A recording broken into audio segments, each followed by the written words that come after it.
I walk that line that I know a lot of us walk, where the conversation in my head is like, I should know what's going on. And then when I look at what's going on, I'm immobilized with pain and compassion and empathy. And yet, we all starseeds, all of us that are here right now, we all have this conversation. I'm not saying anything that anybody doesn't know, and that we're like diligently working, because my belief is that the best thing I can do is maintain a high vibe in myself, that's the biggest contribution. The Arcturians use a term which I love, which is, oh, now the light is happening. They talk about increasing your light quotient, right? The Arcturians being an advanced civilization. And I love that. My job, our job is to increase our light quotient, because then we're increasing light on the planet. And so when I'm watching mainstream media, my light is dimming. I don't know how to do it. I don't know how to do it. And the third element is that my life is really nice. I have a nice situation. And so I sit in that and I look at the suffering, and I don't know how to reconcile. And at the same time, and this is where David and we clash a little bit, because David's like, I'm not even looking. That's not part of my reality. I'm not having that conversation. I'm not letting any words or any thoughts about it into my reality. But then that would leave me kind of, where does that leave me? Right? Like I'm sitting there with this load of density, right? And there's got to be a way to talk about it without going down into it, right? Like that's the line I'm trying to find. And what I come up with, where I land, is that I feel so much more powerful in representing the light when I've hung out in the dark. Like you can say to me, yeah, child trafficking. Yeah. Glyphosate killing everybody, yeah, toxic spills and the degradation of our environment. I can hang out there, and I've transmuted that, and I'm gonna choose the other one. And it takes me a while, and I'm down, and I don't know if that's the right way to do it, but I've landed in that position. And I believe that that is the spiritual practice, is to be able to transmute that information. Because if you've got that situation where 99% of the population is hanging out, you don't want to be saying, hey, that's not my reality, I'm up in joy, because you're not going to help. I think that's less supportive. David, I'm going at you here a little bit subtly, but this was the conversation that No, we yeah, had. Like, it's important, and there's some nuance here that we need to tease out. but I agree with you at the same time. This is why we would Yeah. talk, is, you know, Well, if and you, I'll explain my position on that, in response to that, because it's important to yeah, distinguish. yeah, And there might be something in this for you as well. But of so course. there's a line to walk here, Yeah, because there's horrible things that happen in the world. There is a horrible information or misinformation or whatever war going on, and yeah, campaign to advance fear and division. yeah. That's the role that media plays, is advancing fear and division.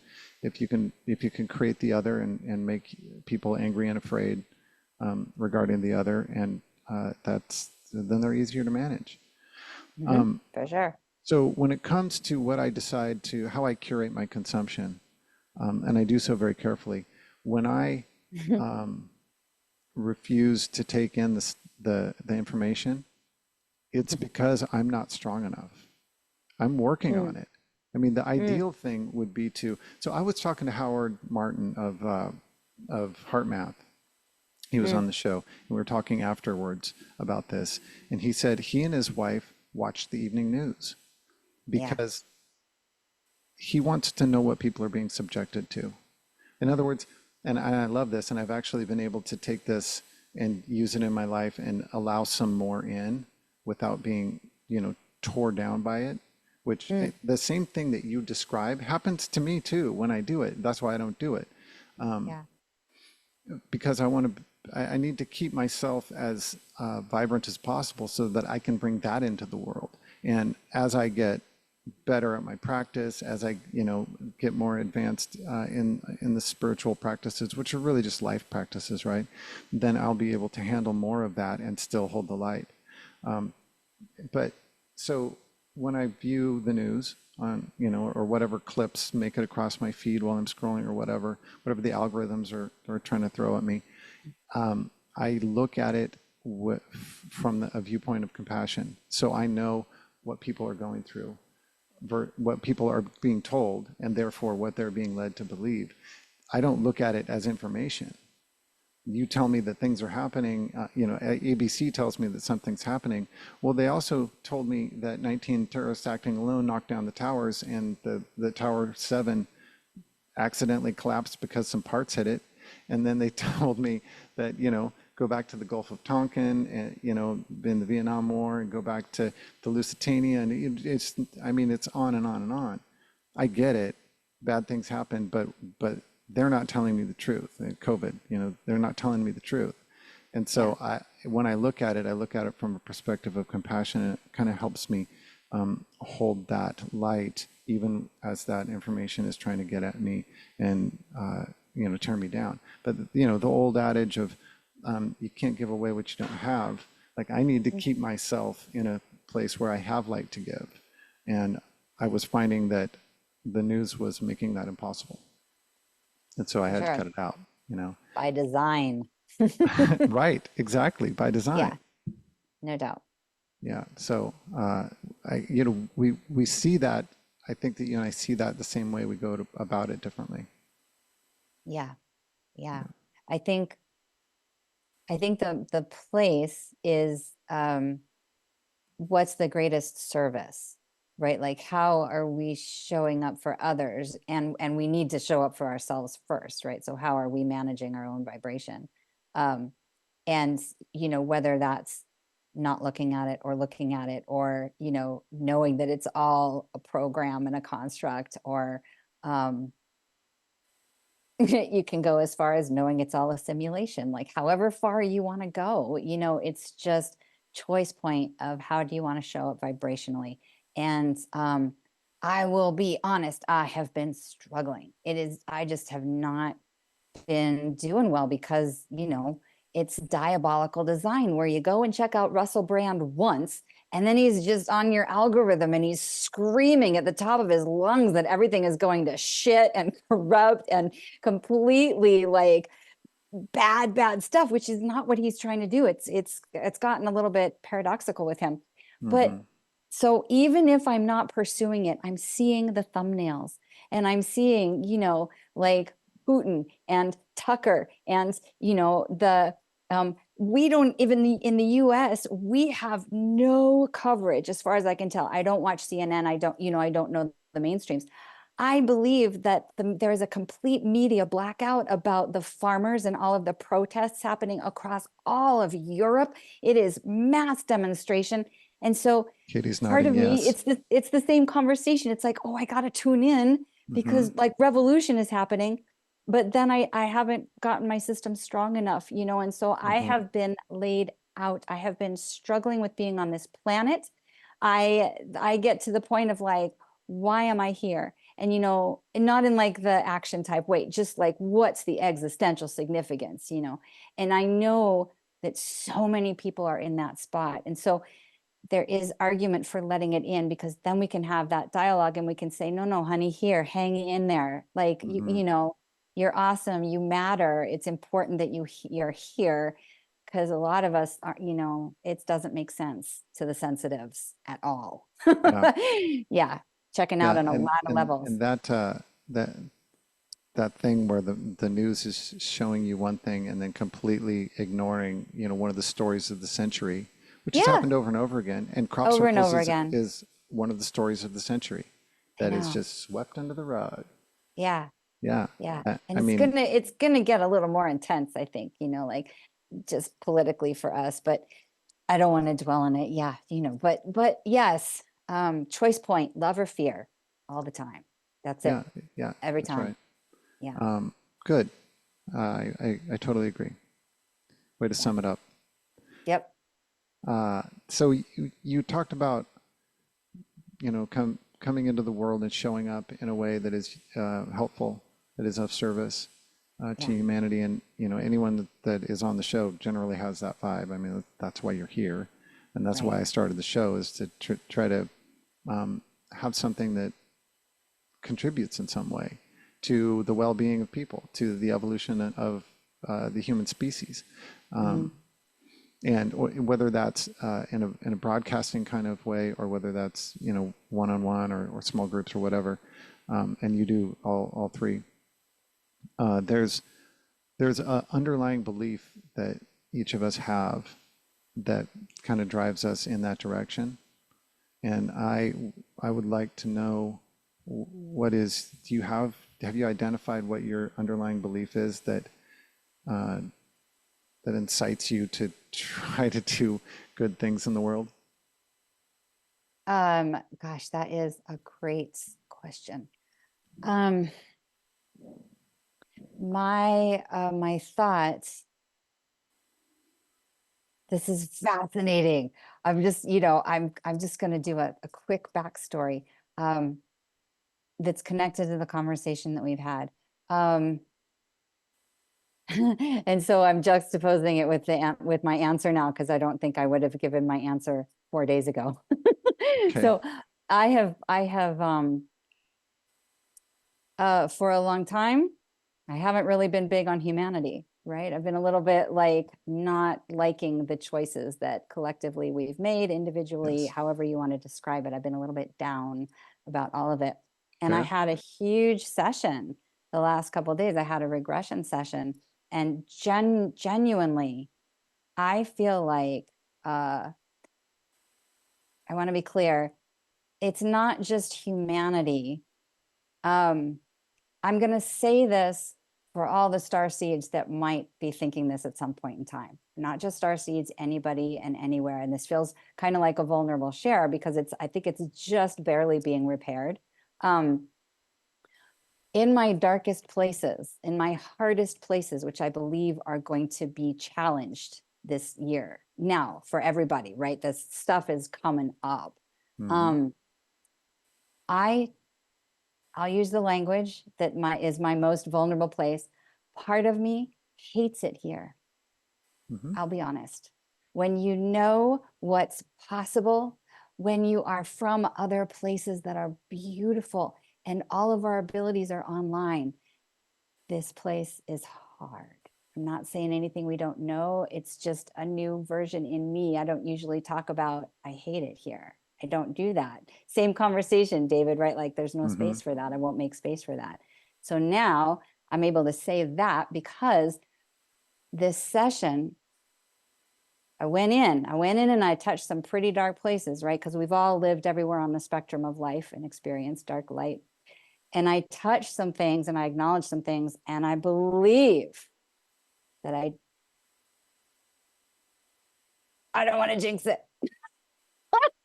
I think You you I'm can't hold. like, I can't even say it. I don't think I hate it. I think I got rid of a really core place that didn't want to be here because of how gross parts of it are. And so, to answer your question, I'm getting there very circumspect. There's circumstantially circumspect. Um, Circumnavigatorily. Circumnavigatorily. I I believe that my passion is for the light and the bright and the all that we are, so much so that I look into all of the subjects. I look into all of the avenues for accessing our full capacity, because I do believe in it. I believe in it so much. And I'm trying to clear the density within myself that can't see it. Right. So I host the calls and classes and I'm doing my work. I'm walking the talk, which means sitting with the parts of me that hate it here and coming to terms with why I came here. And then, understanding that passion I have is for our liberation, like to be free of that density and to get more and more in touch with our light. What did I say anything that made sense? I just tried to touch on everything and bring it all together. But my passion, I'm getting closer to living my passion, which is like we're all so vibrant and such light beings, that I believe we can get free of this density. And so when I'm hosting calls and classes about drawing sacred geometry and being in crop circles and whales and dolphins and light language and advanced civilizations, you name it, any access point to help us remember our true nature, that's my passion. It's a very long-winded answer. I hope it made Yeah. sense. So you believe that we have a true nature that can be remembered. Yes, not sure I would have answered that a little while ago. I mean, I do believe that. I believe it more now. Cool. That's how I say it. Yeah, I believed it before, and now it's just going deeper and deeper. Right on. So what, so you touched a little bit on how you came to that realization, why you believe that. Mhm. What do you think is possible if that realization, if that experience of the true self is more widely propagated? What do you think is possible for yourself, for humanity, for anyone who is able to do that? Yeah, I mean, straight up the word is liberation. Maureen is demonstrating it. I'm not sure if everyone can see it, but it's liberation, right? Like, why wouldn't we fight for anything other than that? So Hmm. when you start coming online, you're less beholden Hmm. to the construct, you're less beholden to the program, you're happier, your vibration is higher. And then you can share more of that vibration, and we lift each other up. The brighter and shinier we get, we turn each other on. So that's yes, that's now that was succinct. Yeah. I think you made up some of that time, you give it back. I did. It's okay. And it's okay. Like I let myself, especially because it's you, especially because it's like an informal conversation, but I'm letting myself go into my own personal experience a little bit because it is messy.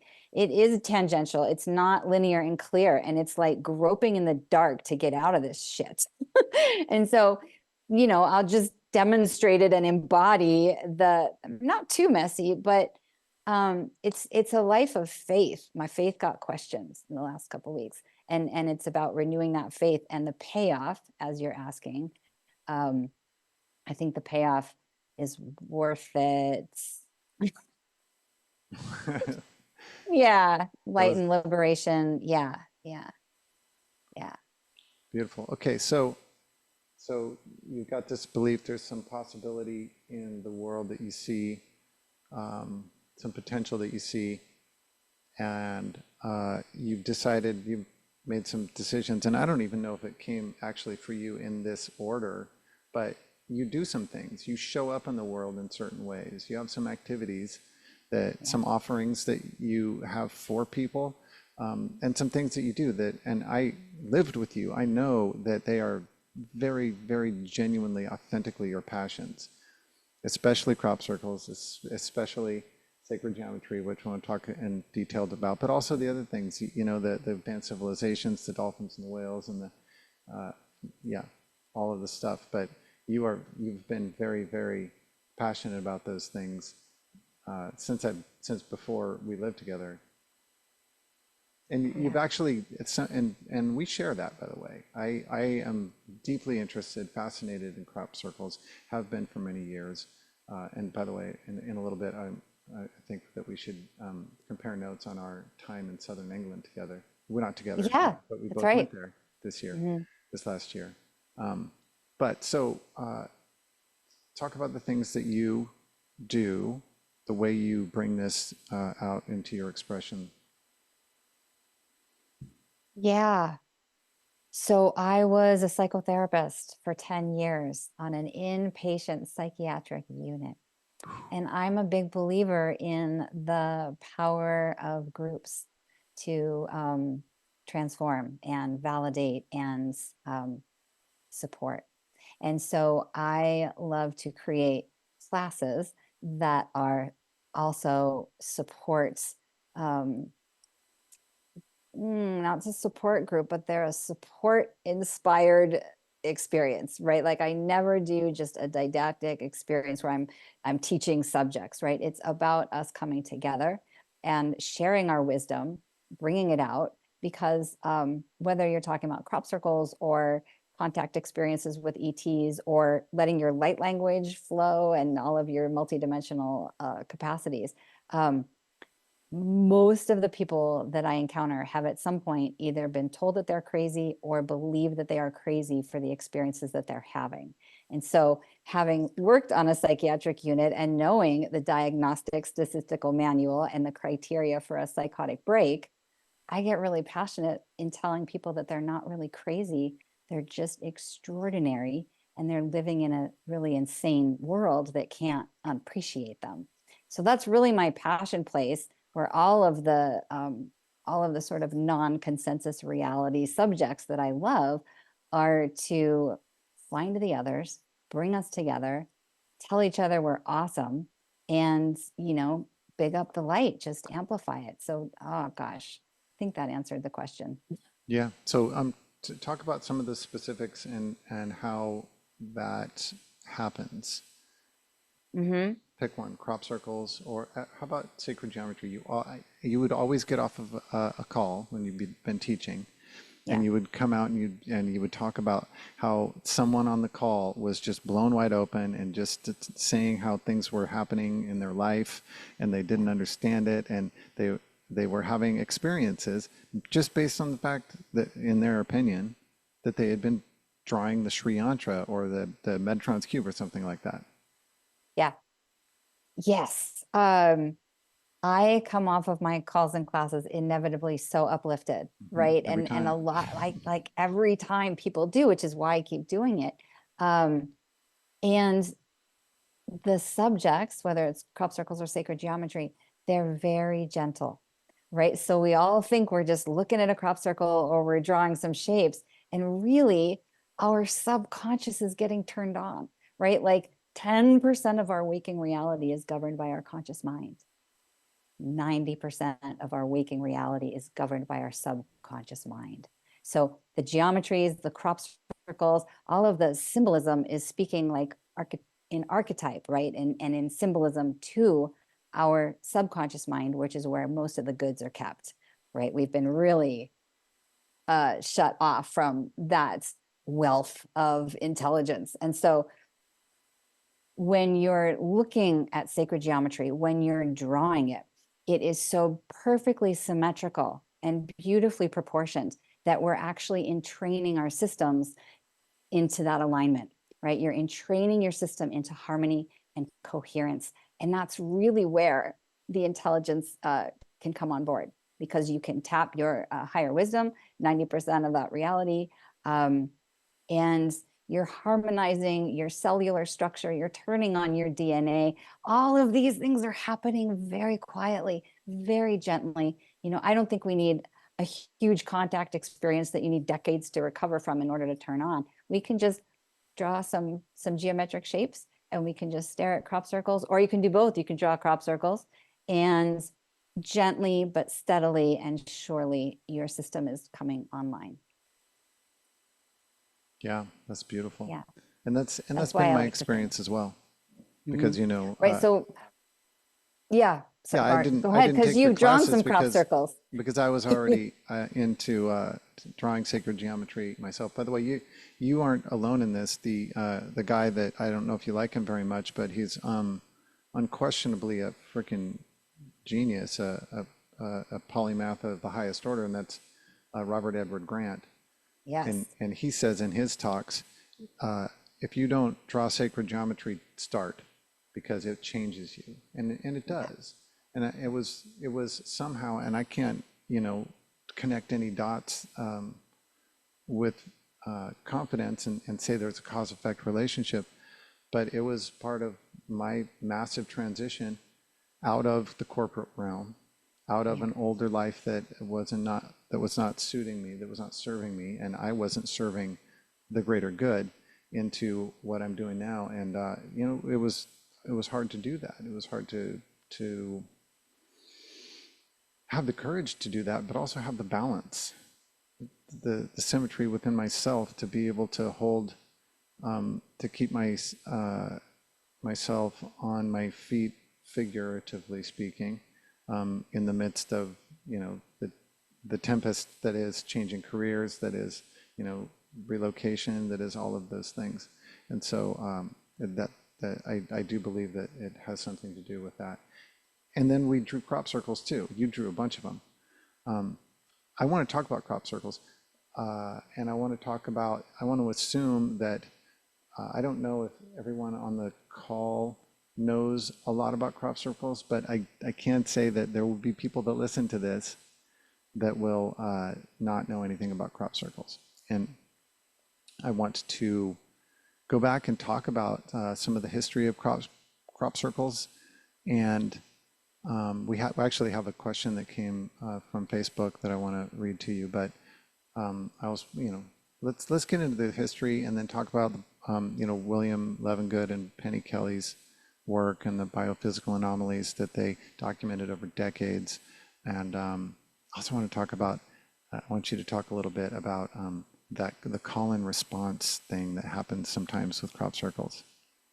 You know what I'm talking about? No, yeah, we should talk about that together because I'm curious if you guys had any experiences. Oh, wait, you weren't there during crop circle season. We missed season, yeah. Yeah, but you still had some magical, you still had some Yeah, owls, and I'll if tell I that believe, story. yeah, if I Yeah, remember yeah. correctly. I'll tell the owl story, and there's a little more to it that I didn't share on Facebook. Yeah, of course. So yes, one thing I want to go back to with the sacred geometry though, because Robert Grant's statement about if you don't do, and that you talked about how it helped you transition through identity shifts.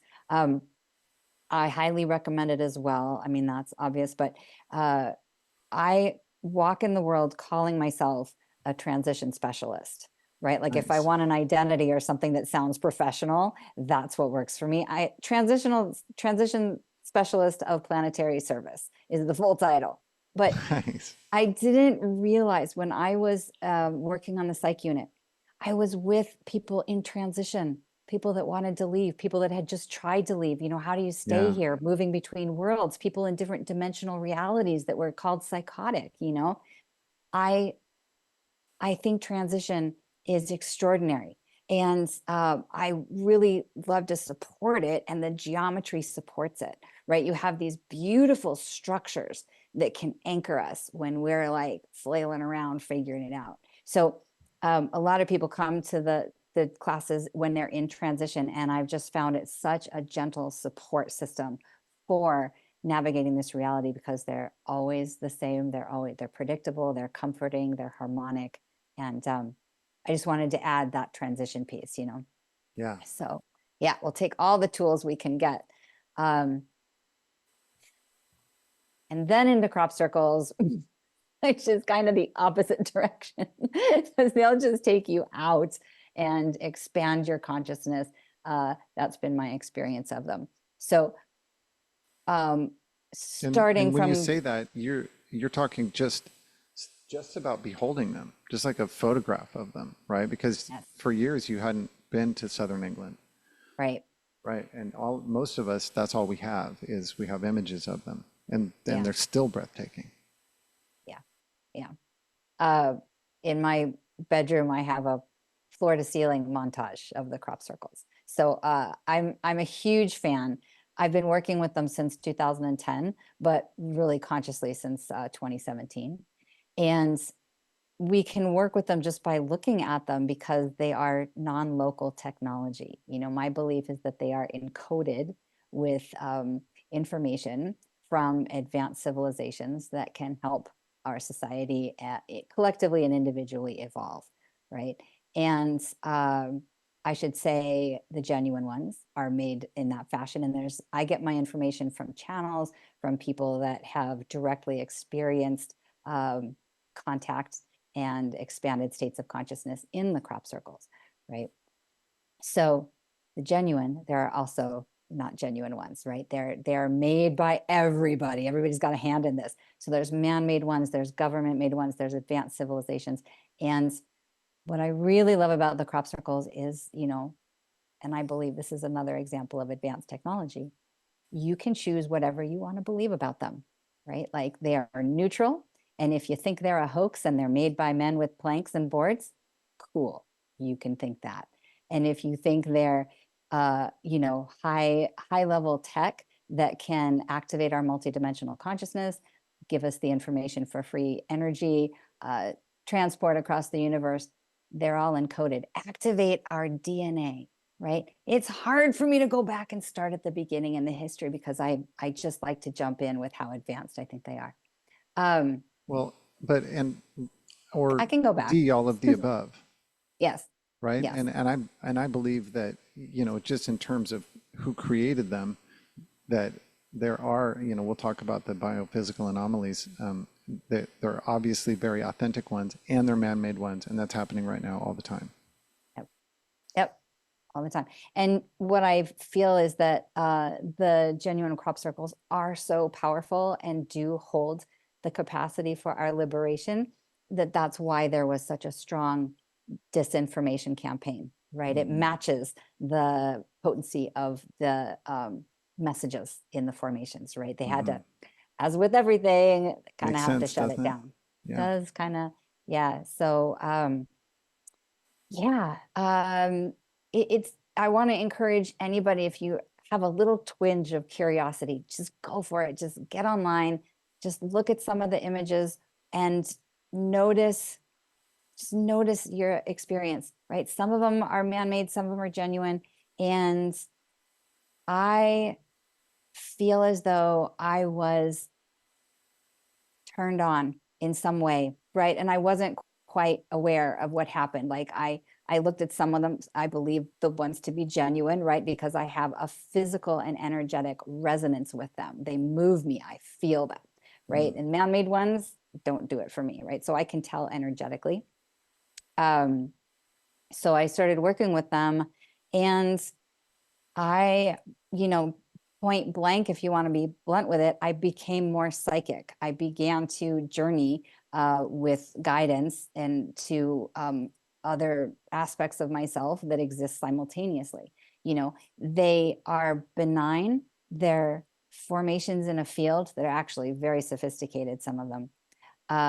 But they start to turn us on. They start to access our different capacities, clairsentience, clairaudience, telepathy. Our higher mind starts to come online, right? So I can go back into the history. I can incorporate it because it's all important, but it is hard. I start out thinking these are advanced technologies. They're encoded with information that can turn our DNA on and save humanity. Like, it's hard for me to go like, well, they're made in the summer months, and but it is all important. Jump in, David. Where do you want me to go? Guide me. I can just. Well, I'm I don't not want to going spend back. I know an that. hour on the history of crop circles. I don't think that's Yeah. what we're here to do. But Yeah. I do think it's good to just point out that they have shown up here and there throughout history, but then they really kicked in hard in the 90s, right? Yeah. And Yeah. they grew in their complexity and all of that. And then 99 was when Levengood and Kelly started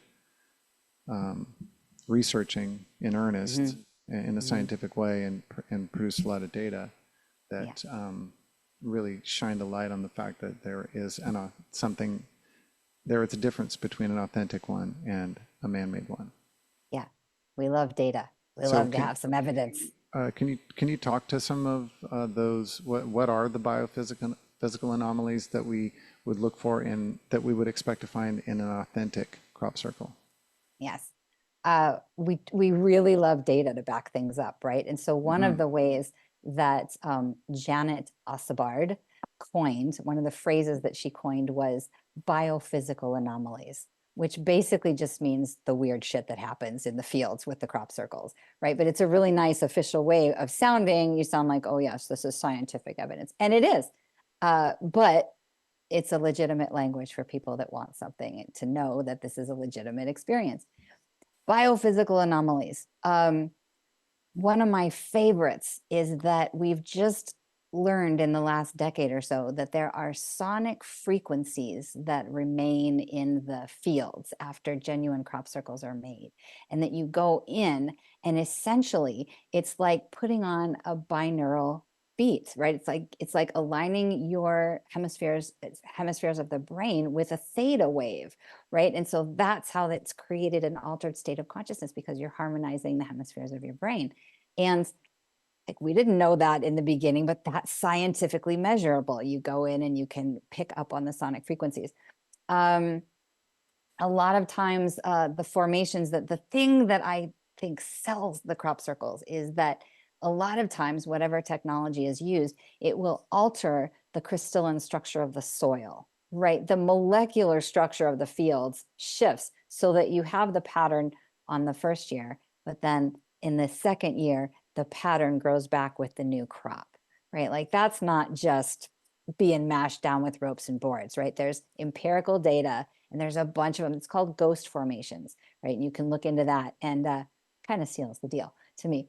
But a lot of Levinstein experiences. Sorry, there were three of them. Is it Burke, Livingston? No, Burke, Levengood, and Good. Talbot. Yeah. Yeah, BLT research. They spent decades trying to like give scientific evidence, and so they would study the seed germination and the propagation of the seeds in the field and versus right next to it out of the field, and the nutrition density, all sorts of really cool information that demonstrate that some type of advanced technology is being used to make these, whether that's microwave or plasma or sound and light.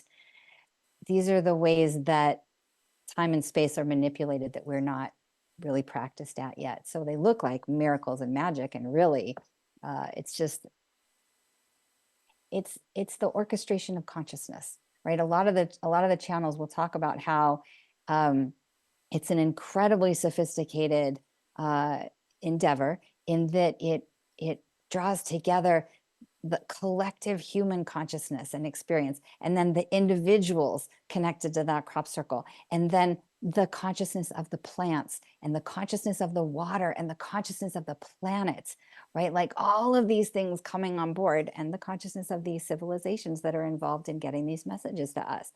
It's an incredibly sophisticated effort to help humanity wake up, right? Like, these things are activation codes. They can measure the photonic light. Should I stop? Should I stop? Am I going too far? No, keep going. It's hard not to get caught up in it. They are, much like the 10% of our reality that is governed by our waking consciousness. We give ourselves 10% of our brain, right? And the other 90% is junk DNA, right? What they're learning about that junk DNA is the interface with photonic light, right? And how working with different, like, higher frequencies of light, like high vibrational light, can actually turn on our DNA, right? And so those photonic light, like, you can measure them, and they're present in some of the crop circles, right? In the genuine crop circles. That's a little bit more elevated than like the biophysical anomalies, but like, we're just being able to measure some of the residuals that are left there, and people have lots of grounded in the physical experiences, right? Like spontaneous healing, remission of chronic diseases. They go in and somehow everything's, miraculously cured. Just on and on. I can talk forever. Rein me Yeah. in. Yeah. Is there a, if I was to go to Southern England and chase crop circles and find one and go into it, is there something that I could look for to help me determine, or at least have an opinion about whether that one was authentic or not? I don't have, scientific equipment or anything. Right. Yeah. And these, I do these talks with slides. So it's like, it's sort of easier to see the evidence. But a lot of times when there's a technology that's been used to sort of rapidly heat up the crop in order to make it more wilty and malleable to make a formation, lots of times you can see that evidenced in the actual stalk, right? Where there's there's cavities, there's nodes where the plant grows, and those are little cavities that get blown open to release the heat and the steam. And so on a genuine crop circle, you can see the plants impacted that way, where they've popped to release some of the moisture. And the really cool thing about that is it keeps the plant alive, right? When you stomp them down, you kill the plant, but that certain technology, the plants go on to propagate incredible nutrient-rich seeds. So And they bend over, but they keep they bend growing. over. They keep going. No. They bend over. They stay alive. They Yeah. don't pop back up, but they stay alive, and they like the wheat turns and matures just like the crop does, right? It doesn't, yeah. And then you can harvest that stuff and study it. Little things like when if you think about a wheat shaft that's like just droopy like this, if you mash it down, it stays droopy, right? So you can see droopy, you can see the same formation of the crop as it was standing. When you use a technology, that seed pod straightens out. And so it's a much different looking formation, right? If it's just a bunch of little seed pods that are mashed down versus them extending and then creating a formation. So that's another thing you can look and find. I think the biggest measurement is how you feel in the crop circles. I think that's, frequency wise. But yeah, of course, there's a lot of little things. There's iron, there's metal debris left in some of them. One of the things I thought was really cool, and this is a little bit off of your question, but there's things like birds won't fly through the space above a crop circle, and they will like go around it. Like all of these different really cool evidence, but like on the ground evidence, like you wouldn't really know that unless someone was there and actually experienced it. So we can see them from far away. We can have this information, but it's really being in the energy of Southern England as we all went. And, the energetic experience of something alive like that, a living formation, like how did that happen? They're like wonders of the world. I'm going on and on here. I'm coming back. Yep. Those are some of the answers of things that you can see. The electrostatic charge can be measurable. Beautiful. Thank you. Yeah. Yeah. So I wanted to ask you about, will you touch on the call and response phenomenon? Maybe Maybe that was give an actually, example or two if you can think of them. yes, I can have think of a one bunch. that I've heard that I can Yeah. think of. A couple actually. There's a bunch. We'll go with the most well-known one, right? Which is that in 1976, the SETI program, right? The Search for Extraterrestrial Intelligence, they send out a signal that carried our, information. It was a broadcast about humanity, our solar system, our genetic structure, the DNA, our counting system, we're carbon-based beings. We used a radio radio signal to send this out. And then 27 years later, the answer, that the identically matching sequenced information came in a crop circle, right? And showed the information of the senders, right? That they are not DNA based, they're not carbon based, that showed their DNA structure, that showed a different body, it showed their planetary system, and it showed a satellite communication system. And so, call and response, us saying, "Are you out there?" Them saying, "Yes, we're here," and us going, "Oh no, those are man-made." Like, there are just a ton of examples, like locally, where people said, they stood on Silbury Hill and they said, "I'd like to see a geometric formation on the East Field tomorrow before I leave England," and it would happen. Yeah. Right? Just thousands and thousands of stories. And when I get so excited when I went to England this last summer to go chase a couple crop circles.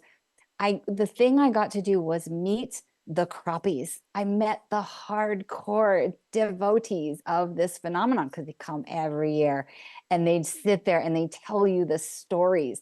And they believe without a shadow of a doubt that they are co-created with us, and that we say, "I want this," and they go, "Yes, okay, here," and trying to give us some proof, trying to give us evidence. And that's the kind of thing where really being there or being in any synchronistic moment where there's call and response, that's where you just become a believer. And you're like, oh yeah. And so I couldn't talk with all the hardcores not being there, but I went there for this season, and they like we left a crop circle group, and they're like, okay, let's create this one tomorrow. Like it was just assumed that that's part of it, call and response and Yeah. consciousness, right? And how they're created. It's Hmm. my kind of people. Yeah. If you I fit recall, in so well. if you recall, Nassim said that he had a call and response situation with when he was working trying to decode the Kabbalistic tree of life, I didn't know and this. and Yes. the and it, by the way, the decoding of that tree of life uh, corresponds to the 64 tetrahedron grid directly. It led him to that. And Wow. the day after he discovered it, the crop circle that showed up with the Kabbalistic tree of life as its theme, and he knew that was for him. Freddie Silva had a experience with a group of people that sat around and meditated on a specific design, and it showed up in a field the next day. There Yeah. was a group of either people that were descended from either the Aztecs or the Mayas, Yeah. Mayans, and they went over to view the crop circles and had did some ceremony and stuff, and while they were there, and basically I mean, you could tell it's very obvious that that Aztec theme showed up while they were there.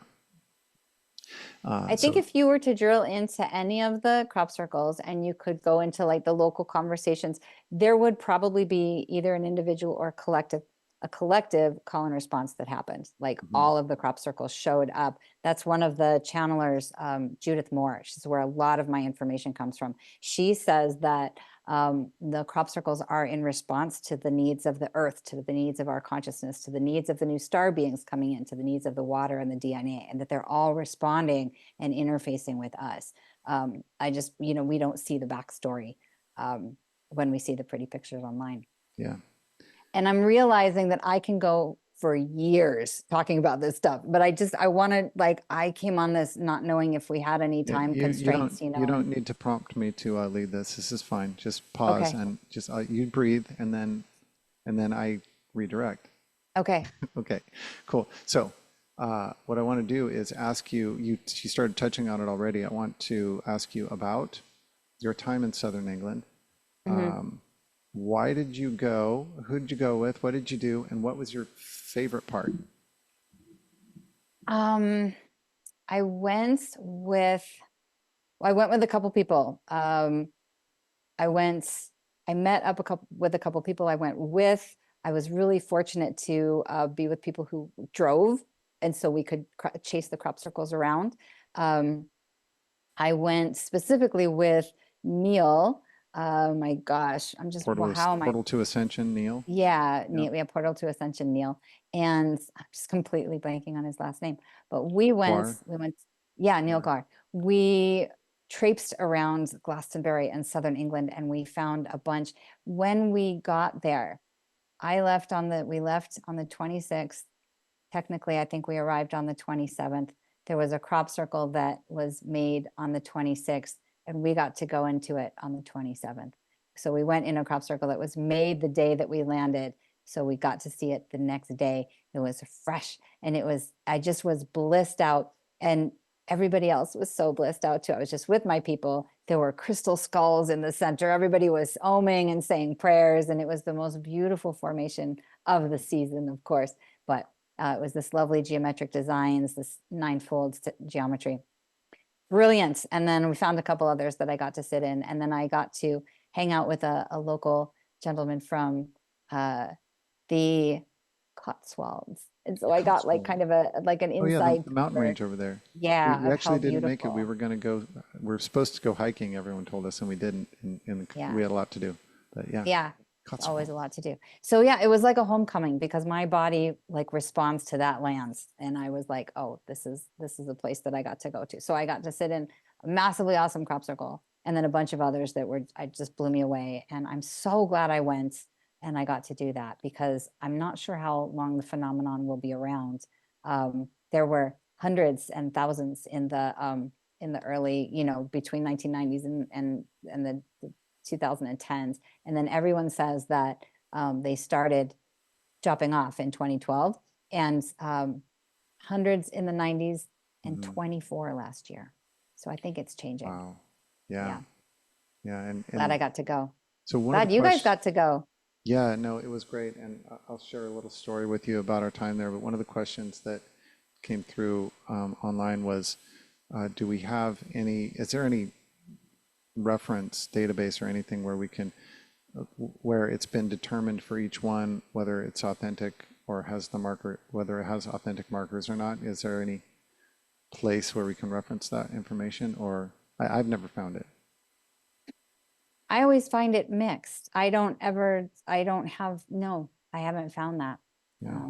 Because there's some that I definitely think are not genuine and they're in all you know, the historical records. So, Yeah. yeah, So, yeah. so in terms of, if you're going back and looking at hundreds of crop circle pictures, Hmm. we're not going to be able to know. Right. There's some that it's obvious, like I don't remember, it's the one that's like the six Julia sets all Yeah. spiraling out.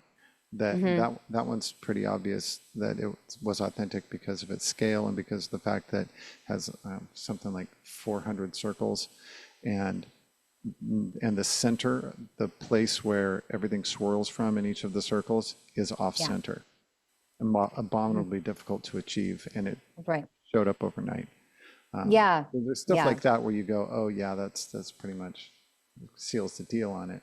But then It there's, did. It really did for a lot of people. That was the Catherine's wheel, and it was 409 circles. Yeah. Yeah, exactly. Showed up overnight. yeah. Yeah. Anyway, so we didn't, obviously we missed season, um, so we didn't get to see any crop circles, but we did get to, we were led there magically once we decided we were going to go do house sitting in Yeah. the UK. Our first sit was in Wells, which is just 5 miles from Glastonbury. It's right there. Beautiful cathedral town. And these people had a car and they let us use it. And so we had a car to tool around the area, which you need a car to get to places like You Stonehenge and do. Avebury. Yeah. And so we got to visit those. But there was a crop circle connection. And Katie, if I miss a detail, jump on. We So Katie, you remember this? This happened while we were living with you.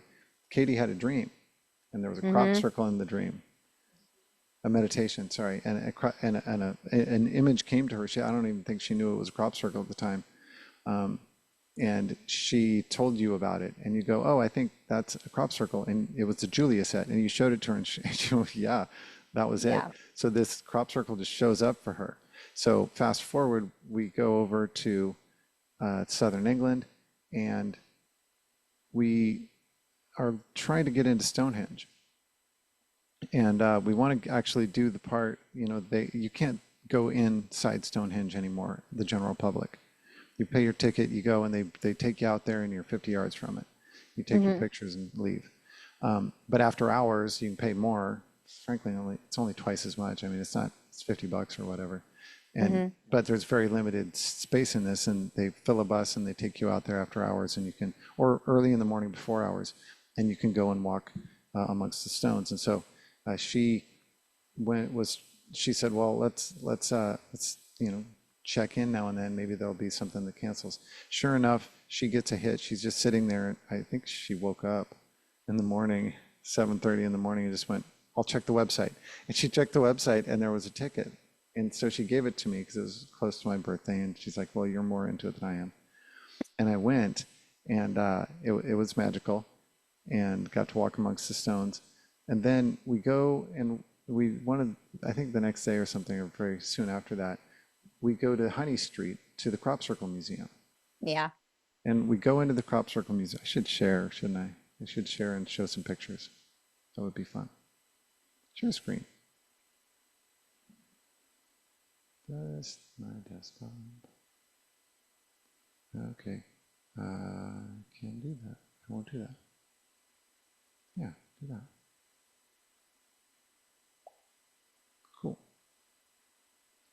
later. We're not going to do Later. that. We're not going to do that. Um, so we go there and we're walking up the stairs, and the dog that was with us runs up the stairs. We didn't even know there were stairs there. And we go up the stairs to the upstairs, and there's a big poster. You know, they have those big like storyboards with big pictures on them in the museum there. And there's one with the Julia set. It's a aerial photograph of the Julia set right across the street from Stonehenge. It's right freaking there. And so we go, oh, whoa, isn't that something? And so, so that was, I think that was the night. So then we go have dinner at the Barge Inn, which is the center of the crop circle world. You know, there's crop circles all over the walls. There's people, that's where people go. You probably went there. Yeah. Yeah. I had And fried cheese there. what's that? You had I fried had fried cheese? cheese. Good for the complexion. So healthy. Yeah, Yeah, it so was healthy. great. So we do that, and we have some drinks with the locals, and then we go get in the car and we're driving back, and it is just a dark, narrow road. You know those narrow roads in southern England where Yes, I you do. swear you can't get two cars by each other, and yet somehow you do, and there's no middle Yeah. line, Yeah. and it, you know, all the foliage closes in very, very close to the, so, and it's pitch black, and Stressful. Yeah. driving on the wrong side of the road and all of this stuff. When we come around a corner and there's this little white thing just sitting in the middle of the road. And it kind of has the posture of a prairie dog to me. That was my first thought. And as we come up to it, it doesn't move. It's just sitting there. We come to a full stop, I don't know, 20 feet away, and it's in, you know, in the headlights. And this freaking head swivels, you know, because owls can turn their head all the way around. This head swivels all the way around, looks up, its right shoulder, and like fully the face fully facing us, because they're so, got weird necks. And I just go, and it just like, it's like, oh, you're here. And it just like opens, yeah, it just slowly, just like whoosh, opens its wings and bat, and flies off. And it was like, it was just all very surreal. But we knew that we were kind of in some sort of mystical situation, you know? Yeah. And then we got more tickets, and we both got to go in. She had another hit and went on, and bam, there were two tickets there, and she got them, and we got to go in and be in inside Stonehenge together, and that was amazing. And then we went to Glastonbury. Oh no, Yeah. we back to Stonehenge. We're on the bus on the way back, and the the lady who led us there she wasn't a tour guide. She was into archaeology and all that stuff, and she gave us some information, but it wasn't like she would answer questions, but she wasn't like giving a tour. She was just the person to make sure we didn't touch the stones. And we ride back, and we something happened. We talked about crop circles. Someone mentioned something about a crop circle. No, that's right. I don't. She was saying something to us, and she just, like almost as if she was possessed or something, just reached into her backpack or something and pulls out a picture of the Julia set, and just us, nobody else on the bus, just us.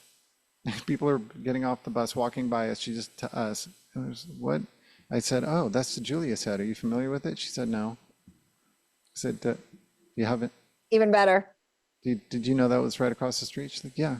So does the Julia set mean anything to you?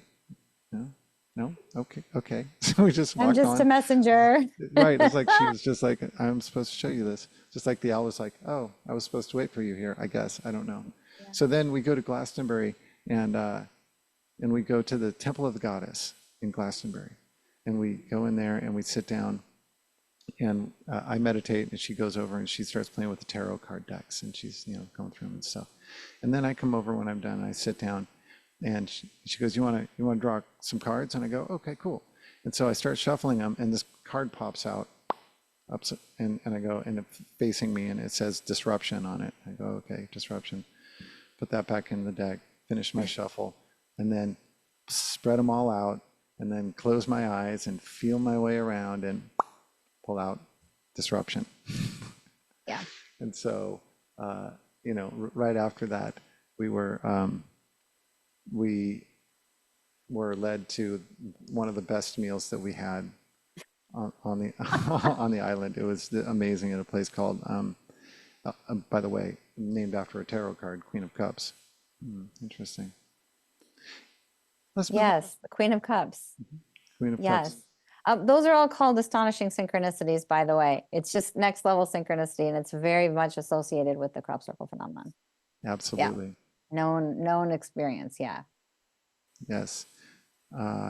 Okay, so one of our, let me make sure that we got those. Oh, so I want, I know, obviously I know the answer to this. Someone asked, I know about crop circles in southern England, but how widespread are they globally? Are they only in fields, or do they occur in other places like natural grasslands? And I want you to talk about this tree in Oregon. Yeah. Yeah, okay. Yeah. Um, and I know you know the answer. It's a really fun answer. They happen everywhere. 90% of them happen in southern England because for a lot of reasons, like the ley lines of the the convergence of ley lines in England, which is part of why it's so magical to begin with.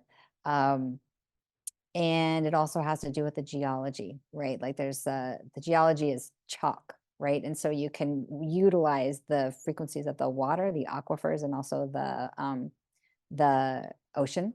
But they happen everywhere, like everywhere, every continent. They're documented and all over the states, all over different countries. And one in particular that David's referencing was there in the 90s, like the first one called Alton Barnes, the first formation that sort of grasped everybody or grabbed everybody's attention was in a field called Alton Barnes in 1990.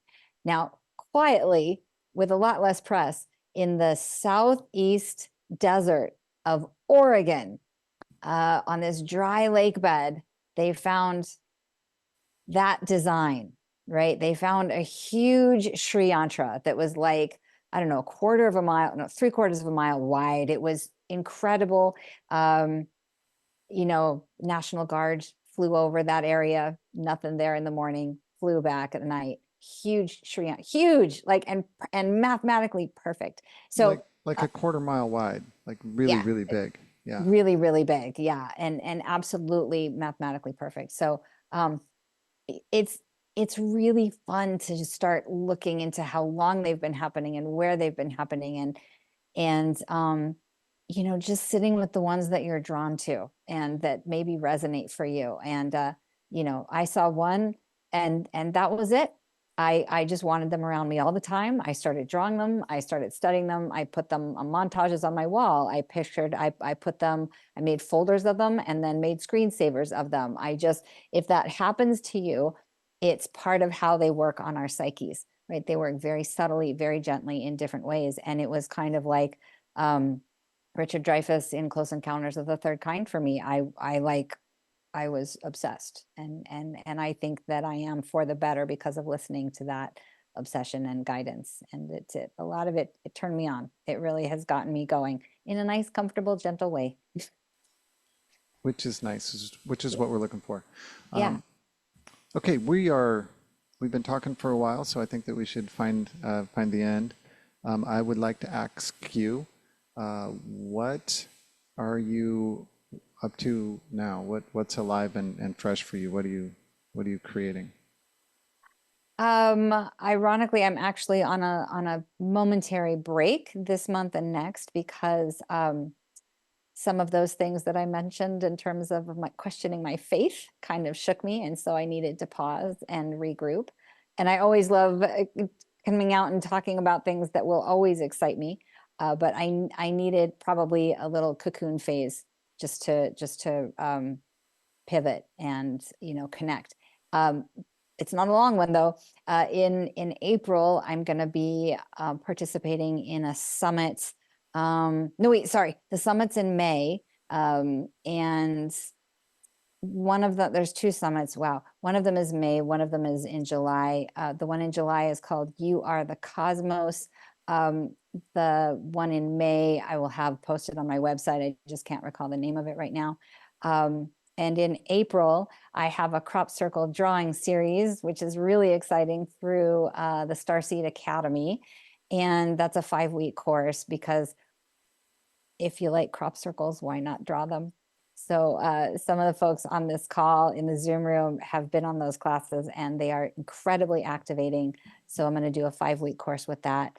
And then I have a lot of series drawing classes, checking out all of the sacred geometry and all of the activations and the cool information behind it. Everything I do is about turning ourselves onto our full capacity and our multidimensional nature. So everything's on my website, but there's actually not much for March or April right now. Okay. Does anyone on the call have any questions for Nadi? And if the answer is no, then I would like you to tell us how we can get in touch with you if we would like to go into this deeper with you, or hire you to teach crop circle class or teach us how to draw sacred geometry, which you do both of those things. I do both of those things. Yeah, my website is galacticrosegeometry.com, and I've got a YouTube channel which is Galactic Rose Geometry, Galactic Rose Sacred Geometry, and you can reach out to me via the website, send me an email. I'm sure there's a lot of other things, but yeah, please do reach out, because I think we're here to support each other, and everything that I've learned along my path, I'm happy to share if it makes someone else's path a little bit easier. That's part of my passion. And I just want to say, I want to shout out to Maureen, because she's done a lot of the classes. She's all about crop circles. She's done some of the crop circle drawing classes, and she's just a living testimony. She's like, oh my gosh, she's all in. And I love the getting together with those of us that are all in, because then we know how extraordinary we are. Maureen is really extraordinary. Yeah, cool. Yeah. Thank you. Yes. Yeah. Yes. Do you have any thoughts, Maureen? I mean, just, can I just ask, just check in with Maureen, because she's awesome. Did you have any actually, thoughts? Katie was going to ask Maureen Yeah, a that's, question. I was gonna ask if I could ask Maureen a question if she, let me, Yeah, they're in the same room. So I was gonna ask Maureen what her experience has been with the crop circles, and if she has any stories of activations or anything like that. Hi, yes, thanks for that question. I was trying to remember during this discussion when I first got on Nadi's calls. I'd been watching them for a while, and then the times didn't sync up, and then I realized she was in the US and not the Portland here. It was just back in the Portland days. Anyway, I watched her for a while and finally got on a call where let's draw crop circles. I think that was the first one. Mhm. And I thought, how I'd never heard of anything like that before. Yeah. They were very, it's almost as Nadi said, it's very gently activated. Since that first time, my multidimensionality has activated massively. But we're in those times, so what causes what? I do other classes. I'm in the wonderful Stargate group. I've got great people around me, but it's all seems to have turned up since the crop circles. I've got my own montage of crop circles there that I look at all the time, and look, I don't do them. I'd like to draw them more often than I do, but having them around, and I'm absolutely convinced that the drawings are like seeds into the awakening of consciousness. Yeah. And they must be individual seeds of the awakening of consciousness for me and for you, because I believe it certainly worked for me, Katie, but gently, without me hardly even knowing. And if I didn't come back and check with Nadi every now and then and sort of look into the past and go, well, hang on, since that happened, and it's just Zoom. There's so many potentials now that they almost boggle me, but not quite. So thank you for your question. Thanks for sharing. Mm. Nadi, thank you for being on the show. Maureen, My Kelly, pleasure, thank you David. for being here. Yeah. Thanks for doing your thing. Thanks for getting back into the swing of things. I know you took a break for a while, and it's big one, tricky yeah. to navigate all of life and traveling around. And I'm glad to see you're bringing it back together and putting yourself out there. Yeah, and we're putting going to sort out stuff the out. tech too and actually be able to have a live stream show. And next time, we'll try it next time. But thank you so much for being on the show again. I love you dearly. Yeah. And that will Love do you it for too. today. Okay. Yeah. Great I'll to see I'll everyone. actually cut it right there. Okay. Great. So thank you. It was wonderful. Thank I you. mean, once we got going. Yeah. Thanks for Oh being here, man. Kelly. I'm so glad you tried everything on. It's lovely to meet you. Yeah. Hi, Kelly. Yeah, you too. Yeah, Yeah. hello. I've been loving crop circles for a long time, so really interesting conversations. Yeah. Yeah. There's never a dull conversation with crop circles. It's so fun. And I just get all worked up. I'm like, oh shoot, I should be trying to be organized, but I just get so excited about them. And then I watch myself getting so excited about it. It's just like every time I'm like, you are such a geek. Because they that's their energizing, they excite my system. And I think that's part of it. Then that's a transmission, and like people get excited about the excitement, and you're like, what is that about? And you're like, just go look. Just look at them. Yeah. I mean, look, they're amazing. Yeah. They really are. And Yeah. they're beautiful. Yeah. Maureen. Can I just say something back in the beginning of the call? We were talking about how we cope with all the dark and the light and just everything that's happening, and the news keeps coming at us. And we've had lots of discussions about this with various people where all the light worker folk seem to be talking about it. It's difficult. It's really hard, like you're saying. And sometimes you just go, what's the point? But I've come to what I'm trying to do personally is keep myself in the highest frequency possible. So keep doing that multidimensional stuff. And if I can cope with the negative stuff, sometimes I'll even watch the news, but try and balance it, if you like. Sometimes you can send love, sometimes you can just do a little bit of clearing, sometimes you do that, and then it's too much. And then I have to have the discipline to turn it off straight away, or otherwise it starts quickly taking me down. So it's just, it seems to be, I'm trying to do those, but also put that out there. But my first priority has become recently, thank you for all the multidimensional help I've been getting from the crop circles, is to keep my frequency up, and that way I can give out as much as possible. Yeah. But that was a really lovely, really good discussion and very heartfelt, and thank you for being so vulnerable with us. It's good to hear, because we all feel like that, I think. Yeah. It's a hard one. Yeah. I'm glad. I was like real time, like, oh, I don't think I'm organized enough to talk about a thing that happened a few days ago. But I know, like it was deep. I had my faith questioned in a way, challenged in a way that I probably haven't ever had. And it's taken me days, and it took me a session to regroup and be able to see it for the gift that it was. Cause I would say it broke me. I haven't ever questioned the way that I did and shut down the way that I did. And what I can see is I'm more at peace with being here, which is saying a lot. So, the work that it takes to get to that. And I think I think that's like the nature of the times, collectively and individual. I think we're going to be tested, like ultimately, truly, and we're going to find out where we're at and how we're, how we are best of service, and how to navigate this really weird looking dimension. And I think, getting together and talking about it like this is so, like, we need each other to validate the journey and to not feel crazy, because, a lot of people, they're like, how can you need to be out in the world and doing service. What are you doing just being at home and meditating and working on yourself? That's selfish. Like, no, that's the biggest gift. Like managing your frequency.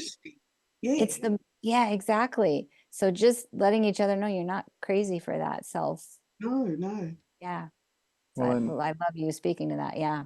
and if the non-locality of the physical world is real, which, you know, there's been 100 years of science now saying that it is, then you can impact the whole. You can impact the collective from your couch. Exactly. It's incredibly important work. The people, the monks who sit in a cave and hold light in their heart and love, incredibly important work. You know, our path isn't, we haven't chose that. We've chosen to try to keep our vibe high and then go out and engage in the world. We need a lot of people to do that. That's important, right? But you're also doing really good service to humanity if you can get yourself in a good space while you're sitting on your couch. Yeah. And I think also that I feel I almost have a responsibility to do that, because I'm not living in a country where there's wars and bombs hitting me all over the place, and I'm not really in the middle of all that darkness. You know, yes, I do get it inflicted on me by the news, but really that's not, you know, that big when you consider what it's like to be in the middle of it. So I feel that because I have that freedom to not be harassed too much. I live in a reasonably free country, in Australia, I think, is even so much calmer than the US and Europe at the moment, from what I can gather. So we're, you know, it's pretty good, and New Zealand, similar, I think. So I feel there's a responsibility there. Marianne Williams had said something like that once, that for all the women that were able to support the other women because they had enough money, or because, you know, they're in a position to do that. And I think it's the same with all the wars and the dark. And Cryan had a thing, a channel not long ago, and, you know, he's calling it the dark and light wars. They're here, they're on, they're here. So what can we do? Keep the light going. Full-time job. Oh man, yeah, it's work. Thanks, Maureen. You're so eloquent. I always love hearing what you have to say. Thanks. I've never ever. You're wonderful. You know, I've never ever thought of myself as eloquent. I almost feel like bumbling and stuff, but sometimes it just comes out. So thank you. Hey, you are a vital That's right. asset every time you're on a call. But so yeah, great. Glad you came. Yeah. Many blessings. I love it. I love the feeling that happens when we have conversations. Yeah. Yeah. And David, I miss you. It's good to hear your eloquence, your words. I love your words. Thank you, Yeah. my dear. Yeah. And can I say thank you to Kelly as well? Thank you for accepting the invitation. That was fantastic. I'm really, really pleased to see you here, and I'm happy to see you and all the group's work that we do. Thank you. Thank Yeah. you for inviting me. Thank you for being here. It's wonderful to see you. Yeah. And thanks, Katie. I don't know if I've come across you before, but thank you. Okay, I'll tell you a secret. She's right there. You can't even tell we're in the same house. No, you Sitting- can't. It's not sitting at without the the same echo. table. You Yeah, can't see that. That doesn't look like it, no. Watch this. No, it doesn't. Oh, that's wild. There we go. Yeah. I got to live with both of them for a year and a half. It was a real pleasure. Yeah, that was Nice. fun. I'm looking at the background in the living room going, oh. Yeah. Oh, our place in Sedona. That was a Yeah. wonderful time. That's such a sweet little cocoon, you know, Yeah. a sweet little cradle down by the river, down in the Yeah. valley, that Blessed. little creek. Yeah, Super blessed. really Yeah. nice place. That yard that you keep so well. The It's winter fish. here now. Yeah. Yes, it is winter, isn't it? You got the cactus is covered and all that stuff. Ah. Yeah. Okay. All Thank right. you, This is Homer. where we cut it. Yep. Let's dump it. Loved you all. I appreciate y'all Awesome. being Thank you all here. so Thank you much. so much. Thanks Much for your love. time. Bye bye. Bye.